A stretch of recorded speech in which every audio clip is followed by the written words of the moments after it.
যদি দিন প্রতিষ্ঠা না হয়, আর তারা যে স্বপ্ন দেখছে ইন্ডিয়া এবং তার অনুসারীরা নাস্তিকরা যে স্বপ্ন দেখছে তা যদি বাস্তবায়িত হয়, কে জামাত করে, কে শিবির করে, কে ফুরফুরার মুরিদ, কে সরসিনার মুরিদ, কে অমুক ইন্ডিয়ার পীর সাহেবের মুরিদ, পাকিস্তান পীর সাহেবের মুরিদ, এগুলা তালাশ করা হবে না।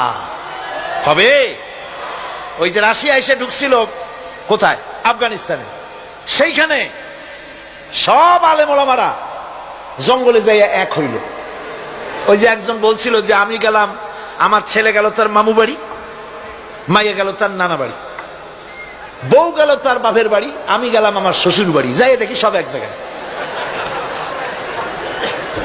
এই লোকগুলি আলেম ওলামা পীর বুজুর্গ সব গিয়া পাহাড়ের মধ্যে এক জায়গায় হয়েছে। হায় হায়, সুন্নি, কড়া সুন্নি, গোলাপি সুন্নি, ওহাবি, ঠান্ডা সুন্নি, তারপরে দেওবন্দি, সব এক জায়গায়। হায় হায়, কি সর্বনাশটা করলাম! যদি ঐক্য থাকতাম তাহলে কি আর রাশিয়া আমাদের উপরে হামলা হতে পারতো, করতে পারতো?